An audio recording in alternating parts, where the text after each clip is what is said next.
Сәлеметсіздер ме? Менің каналыма қош келдіңіздер. Менің каналымнан маңызды пайдалы ақпараттарды көріп, тыңдай аласыздар. Мен Гүлнара Жұманалиевна, дефектолог психологпын. Бүгінгі жаңа тақырып ән айтудың миымызға әсері.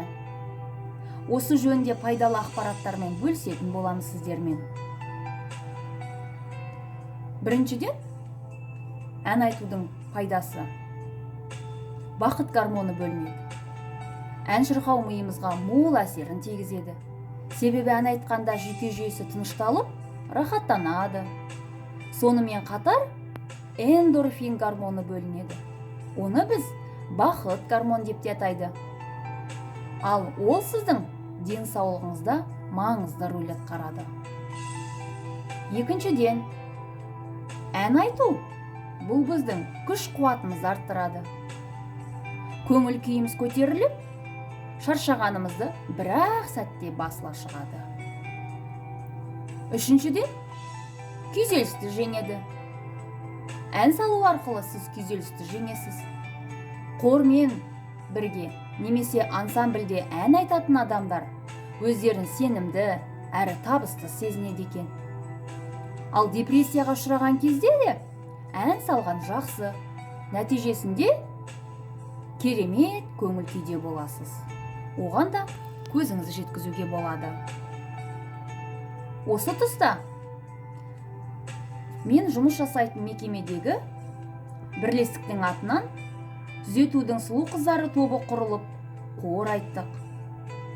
Керемет сайысқа қатысып, нәтижесінде үлкен жетістікке жетіп, керемет марапаттарға ие болдық. Міне бұл біздің ансамбль, яғни құра отырып, хор айтқанда керемет жетістікке жетуімізге әннің пайдасы зор болды. Тағы бір пайдасы тыныс алу жолдарын тазартады екен. Ән айту барысында тыныс алу жолдарымыз тазарады. Соның ішінде мұрын, тамақ ауруы, әсіресе әншілерге көп қауіп төндірмейді.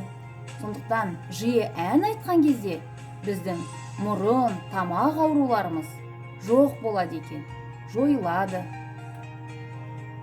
Және ойлау қабілеті жақсартады. Орта жүйке жүйесімен миымызға ән салудың әсері өте көп. Басқа өнер түрлеріне қарағанда, оның мимен байланысы өте жақын.